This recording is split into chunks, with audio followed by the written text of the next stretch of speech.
So, do you remember a while ago we talked about Polygon's 22 best board games? I do. They've updated the list.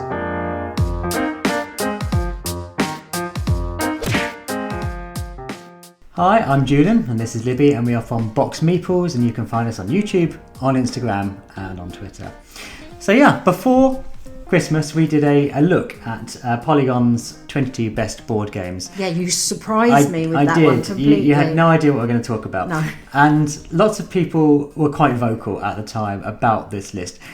We had a look at it. Yeah. I don't think people were entirely fair about the list before. I mean, we did mention, I think, everyone's list, their own opinion, you're entitled to it, like what you like, absolutely fine.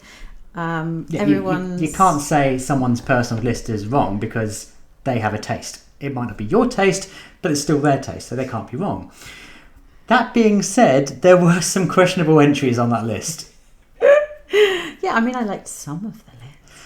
I think we boiled it down at the end to saying it was a list that's trying to please everyone, and in so doing, didn't please many, it seems. Yeah, I mean, I think I was surprised, certainly, from that list that there were some games on there that had barely even released.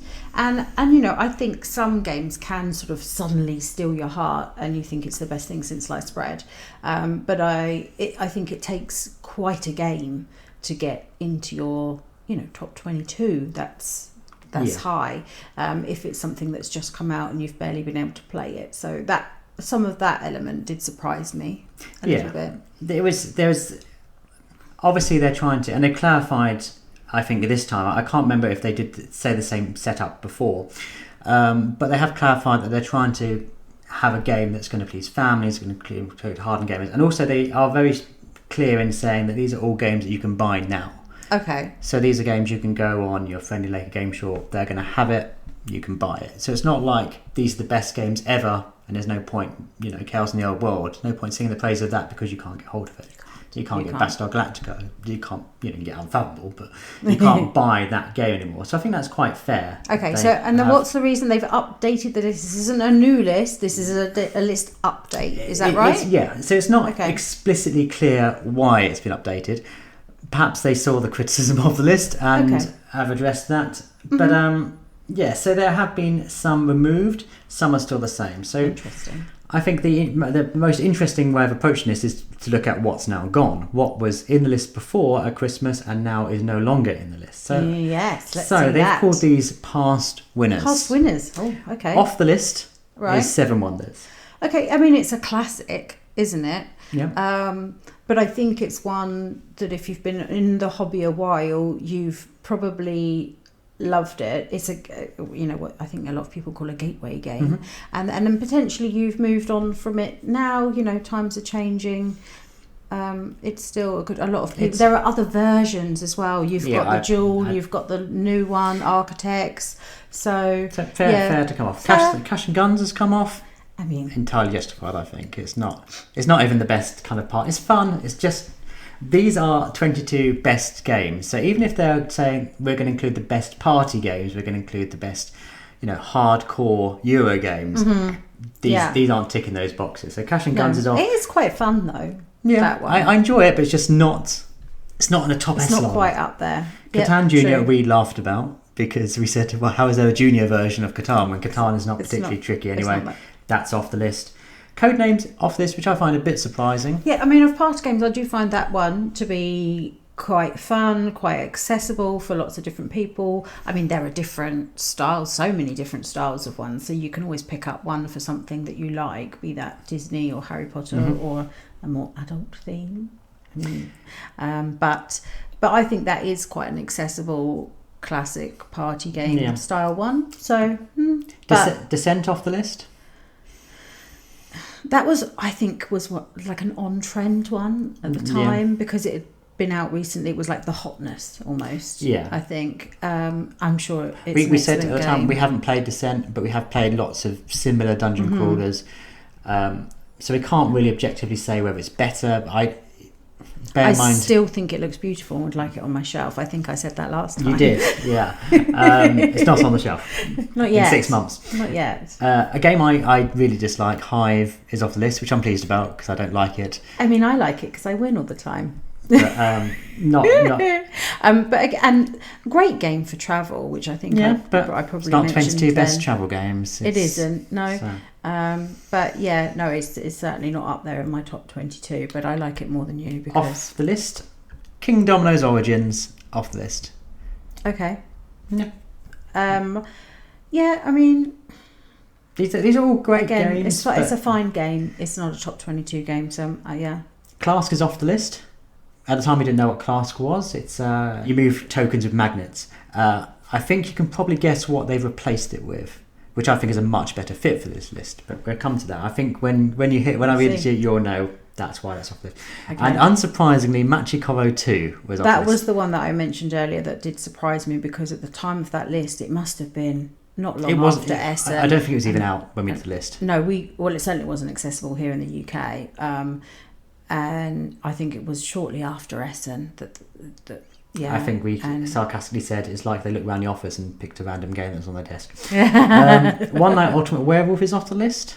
Yeah, fair. You didn't like it at the time. You said you can tell people are moving around. It's kind of flawed. To be fair, I know a lot of people love the social deduction type games, and they're not my top. There is a social deduction game on here, and Okay. I think you can probably guess which one it is before we get to it. But I don't think you'll be surprised. Snake Oil is a kind of party game we'd never heard of. Yes. You're trying to sell random things. It's not even a great party game, so that is off the list. So okay, now so we're happy with all the ones that have gone off. That's what's been removed. So now we are into What's what actually on the is list. Oh, exciting.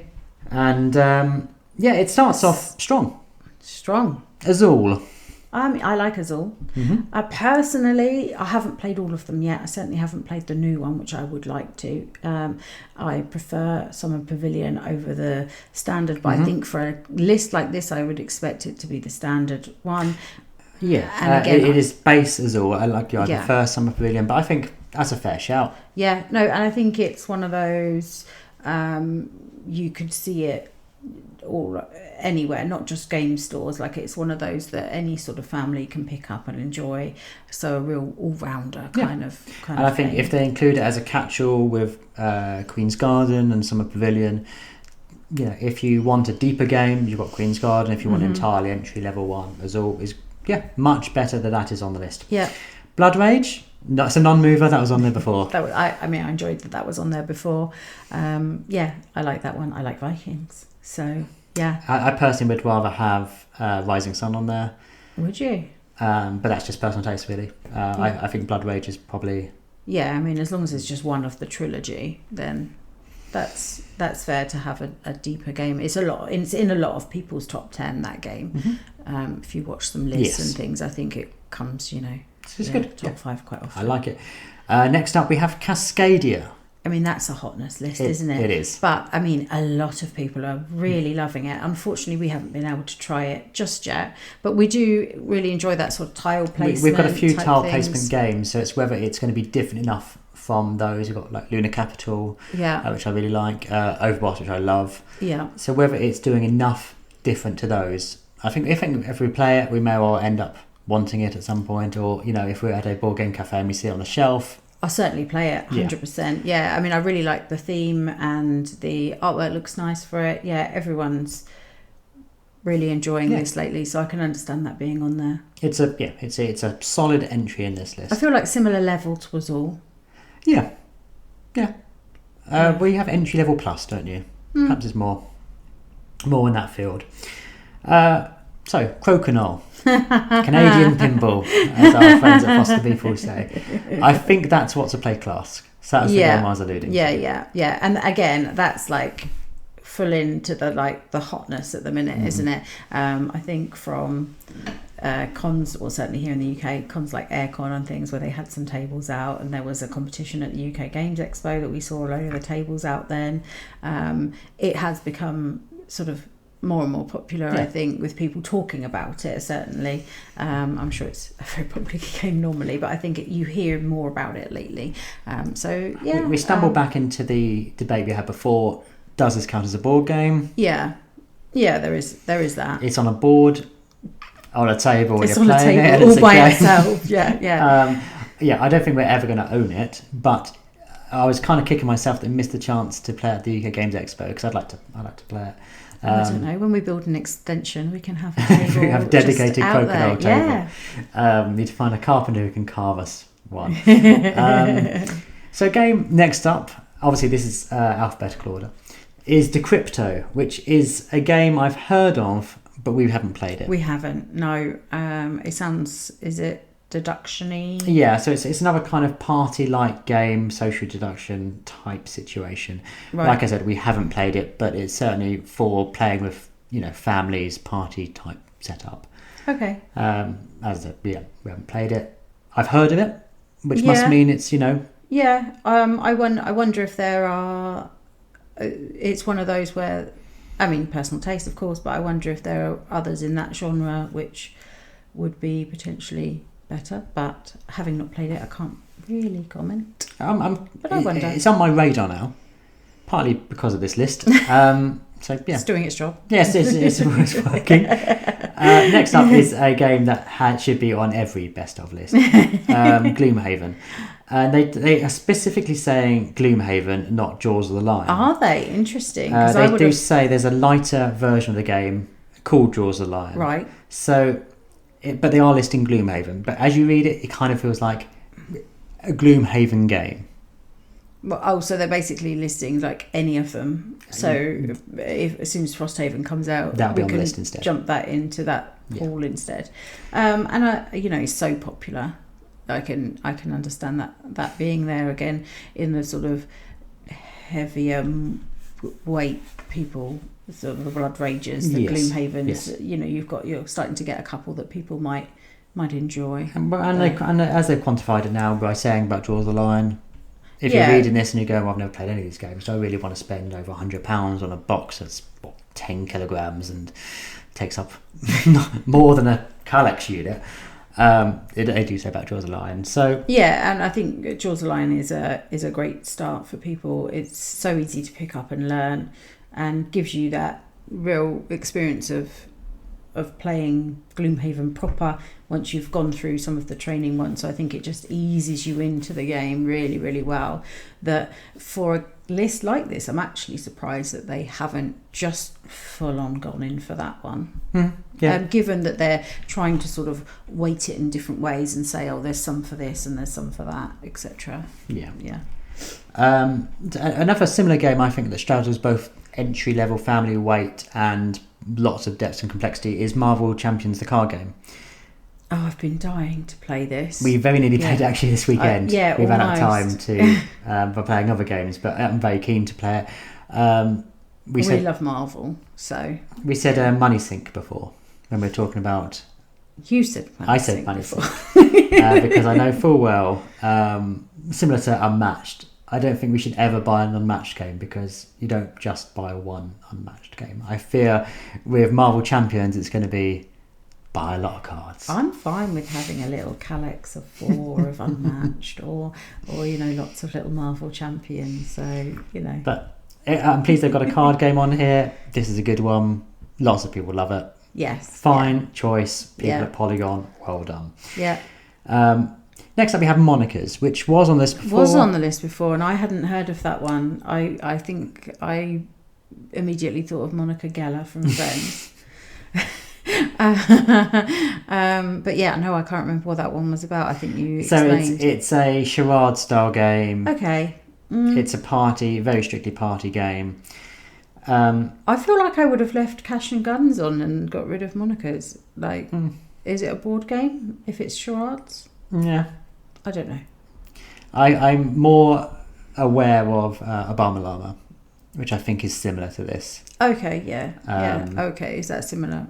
Yeah. So, yeah, I prefer that one. I haven't played Monikers, but I do know a board game cafe not far from us had a Monikers night. So there are people out there who love it. Yeah. Enough to justify having a night just playing that. Nemesis. Good choice. Excellent choice. Love it. Yeah. And I'm assuming that's a straight, normal... It's saying not base Nemesis. lockdown. It hasn't mentioned in the article about other Nemesis, Nemesi, Okay. Nemesises. Obviously, they're different. You get the same experience from whichever one you really play, though. Yeah. No, I think they're both fantastic. I mean, we had a great game a few months back, didn't we? Of playing Lockdown. Nemesis Lockdown. I was in a room with 4 or 5 aliens. Can't remember. Managed to survive. Don't know how I did it. Obviously sulked in the corner, hiding. That's why. Yeah. But what's good about those games is that it does. Even now, we talk about the experiences of what happened. They do tell a story really well. Yes. Yeah. And I think that's a great game. Yeah. Yeah. Then they got Oath. Oh, cool. Yeah. So is that a new entry? I don't recall that one being on there before. I think Oath might have been on there before, okay. But they haven't got Root. I mean, I know how you feel about that. Yes, I haven't played Oath. Of all the leader games, I know which one you want. I would have thought Root would have been on here rather than Oath. Okay. But Oath, again, we've got a friend who really enjoyed it. I just don't think we'd get to play it as much as we do Root, because it's a longer campaign and yeah, it's a great game. Yeah, and it has a similar aesthetic. Yes. So if you do like the aesthetic of Root, then I think you can tell it's by the same publishing company. I think from just looking at it. Mm-hmm. But yeah, I mean, we do love Root. We do. Yeah, I think it's just why is Root not on there? And immediately I think Oath shouldn't be because Root isn't. You would literally trade the one for the one, would you? Yeah. Interesting. I have Root on there rather than Oath. Mm-hmm. But we haven't played Oath really to cast. Not enough to be able to sort of judge it properly, I would say. Yeah. So we are now into obviously the P's, which means we're into Pandemic. They've said Pandemic Legacy Season 1. Oh, a Legacy as the option. Okay. Yeah. They talk about Season 2, they talk about Season 0, and obviously they do explain that there is the original Pandemic as well. But they are listing Season 1. Okay. I find it interesting that there's a Legacy on there. I think that's a good shout. I don't know if any of the other games coming up are going to be that sort of style, but I think nice to have that sort of thing on there. And again, Pandemic's quite a nice sort of gateway game. It's simple to explain, and what's good about the Legacy is it does add and add and add until by the end of it you've got a lot of things, a lot of variables to work from. We haven't finished Season 0. At the moment I'm preferring that to Pandemic 1. That being said, I can never replicate that experience again of playing a Pandemic Legacy, and because I was totally blown away by it. I think it's the sort of entry point and sort of begin the love of board games for a lot of people. The Pandemic season, so it has a place on the list. Yeah, for sure. It's just a shame at the end of the Pandemic Legacy you don't have a copy of Pandemic you can play. So that does limit you to only playing the potentially 24 games or 12 if how good you are. Then but yeah, obviously Pandemic's brilliant. Pandemic's in my top 5. Yes. So I'm pleased. And that's a season though, is it? Or do you have the base game in your top 5? No, I said when we did our list of top 20 games. I made you pick one. Yes, you forced me to because I said Pandemic as a whole. And I went, no. I chose at the time Pandemic Legacy Season 1 only because that experience of playing out, I would love other people to experience. Yeah. So yeah, in that logic. Fine here.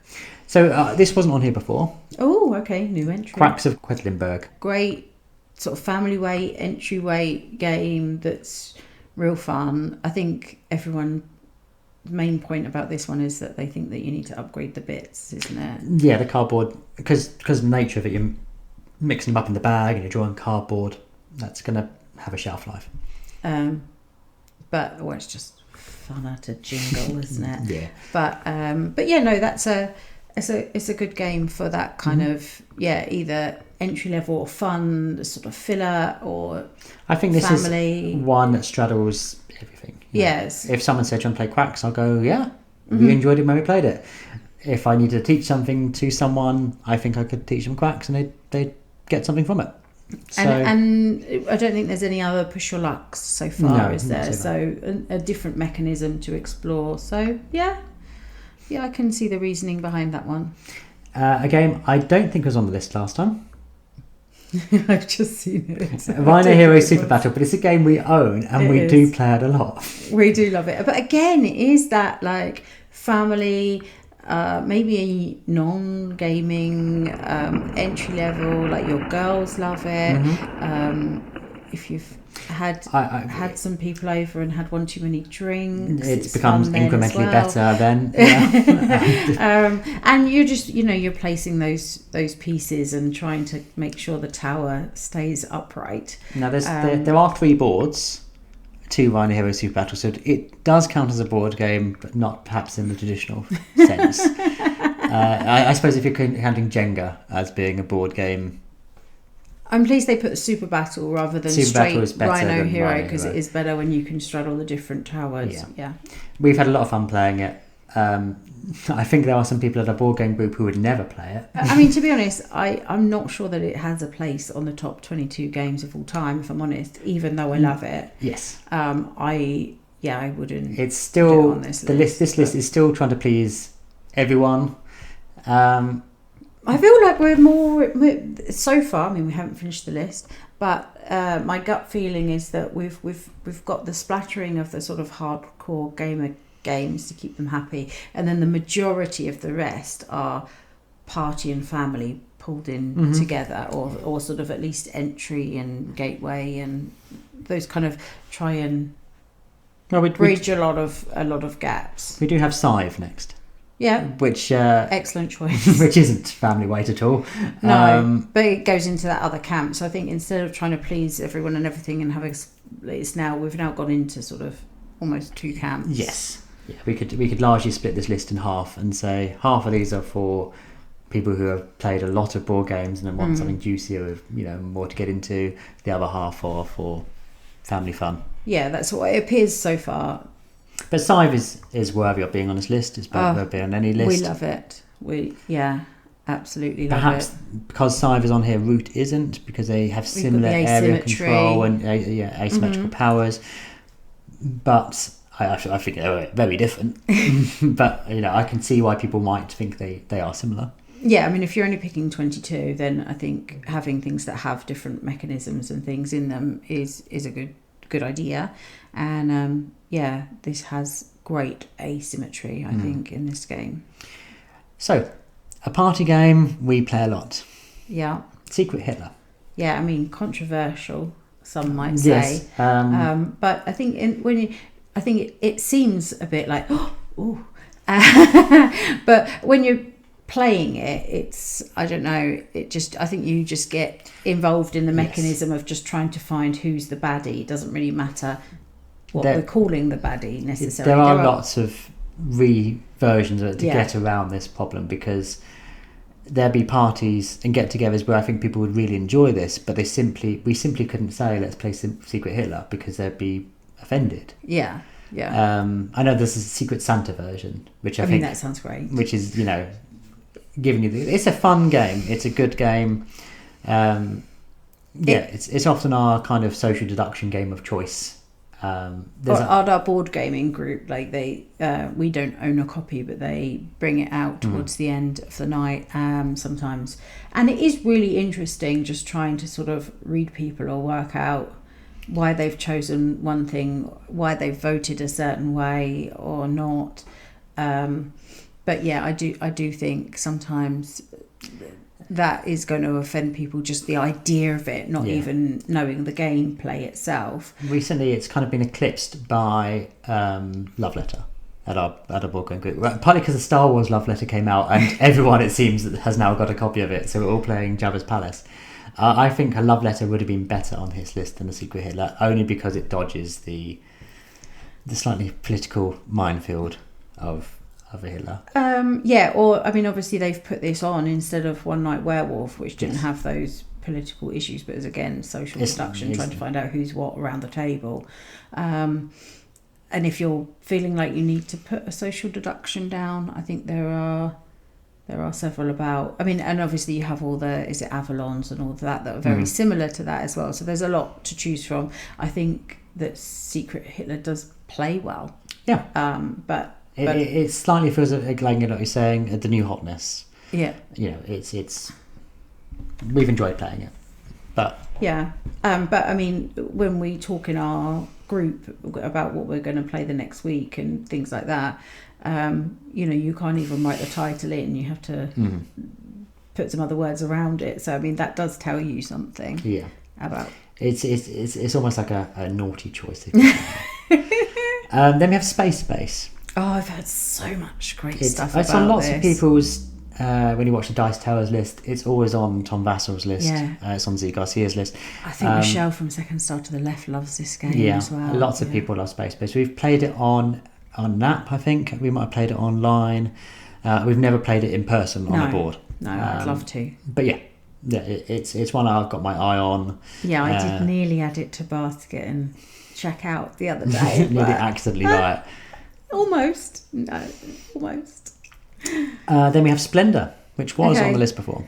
I mean, it's a classic, isn't it? And again, it's in that, if you were going to pick 5 entry-level board games, so for someone who's never board gamed before, and you're going to give them a sort of a collection of 5 or 6 and say, right, this is how board games work, go ahead and play with them. Some of the ones that are on here, I think you would put in that, and Splendor is one of those classics, like we were talking about Seven Wonders at the beginning, that's come off. It in my head, it falls in that little rite of passage kind of. The Catans, everyone. Well, there's no Catan now on here. Carcassonne, all of those classics. I feel like it's in that group. I remember exactly what we said about this before. Star Wars X-Wing. We said, big money sink. If we had all the money in the world, we would get it, but we don't. There's no way of dodging around the fact you need to spend a lot of money to enjoy Star Wars X-Wing. You don't have to get all the new things every moment that they come out. That's... We would. But, I know people really enjoy it. It looks great on the table. The minis look brilliant because they're painted. They do. We love Star Wars games, so I mean, I think that it's one that we're going to end up probably. I hope we never play it because it's going to be very expensive as soon as we do. Yeah, I'm desperate to play it. Now, a game that's on here. If I said to you, what game needs a reskin or a second edition, a new edition to make us want to buy it, what would you say? Well, I know what you think that is. I know that you think that is Terraforming Mars. It is. So Terraforming Mars is the next list. But and that's because you don't like the art and the cards of it and things like that, and you find it inconsistent. But I'm surprised that that's on there, given what they did last year with putting new games on and things. I'm surprised they haven't just gone all out and put Ark Nova. I would rather it be Ark Nova on here. Which a lot of people are saying. I mean, I don't know, but I've heard some people say that they would rather have Ark Nova and then Terraforming Mars Ares Expedition, and then do it that way. Obviously, we've gone through the A, so Ark Nova's not on here. No, it isn't. It is Tom Vassal's, and there's no denying that Tom Vassal is a voice of experience when it comes to playing games. No, and there's someone who's played a game and absolutely fallen for it, and it's gone straight up to the top of the list. And for it to do that, a game from someone who's literally played almost everything that's ever been published, it seems, thousands and thousands of games. That's saying something for that. So sometimes you can bring a game in and straight away it just goes up there. But I mean, I quite enjoyed Terraforming Mars, but we are quite affected sometimes by the aesthetics of things. I enjoyed it more when we played it a second time than I remember playing it the first time. Yeah. I just wish it looked more, and the Ares Expedition does. I just wish it looked nicer, more consistent, more elaborate, more luxe, more. Yeah. I just feel it's just let down by that, but people adore it. Oh, So yes, 100%. there's no denying it's a great game. Yeah. So I think the best trick-taking game ever. Trick-taking, the Crew. Yes, the Crew, and specifically they said Mission Deep Sea, which is, I think, better. I think the better of them. Yeah, I mean, the second one, so it has improved. I mean, I had some fun games of that at the UK Games Expo recently. We played it at our game group prior to that, and that was quite fun. And yeah, it is interesting when you kind of like, right, I just need this one thing to happen, and then it'll all come together, and it doesn't quite happen, and you're like, oh, you didn't get what I was trying to tell you. I'm very much the opposite. I know when I've screwed it up, and then I'm trying to make it look like someone else was responsible for the screw up. I love the Crew. It's taken a while to find that love. When I first played it, it didn't quite gel straight away. But with the right group of people, it's brilliant. Yeah, it's fun. So yeah, worthy on this list. Welcome to. Yeah, no, and I don't think there's been any other roll and writes, has there? No. Of that sort of thing. So again, like there's quite a good mixture of different types of games on this list now. I would say, but I again would say that would fall probably into the sort of gateway camp, depending on what version maybe. I know there's quite a few. Some of them maybe are slightly more. I think Welcome to the Moon is probably the easiest one to get into. I know the new Las Vegas one has a lot more complexity, so I think there's a scale there. Yeah. The best-selling board game I can think of recently, Wingspan is on here. Yeah, I mean, that doesn't surprise me. It is one that feels gamery, but is definitely accessible elsewhere. Looks lovely, it's beautiful. Beautiful, yes. Yeah. So I think they've improved their list. Do you? Yeah, I think you know, for whatever reason they've gone back to it. Maybe they do this all the time with different lists they do. They have revised it, and I think for the better. It's more diverse, but it still feels like by trying to please everyone, there's inevitably going to be people who only play harder games who go, why on earth is that there when, you know, a Star Wars Rebellion, for example, isn't. Yeah, well, it doesn't feel like a list that's made by one person that is their top 22 games, that's for sure. And in even, you know, we have quite varied tastes. We have quite sort of gateway entry level games that we really enjoy, and we have quite a lot of more in-depth ones as well. But it does feel like they're trying to hit games that do different things, that tick different categories.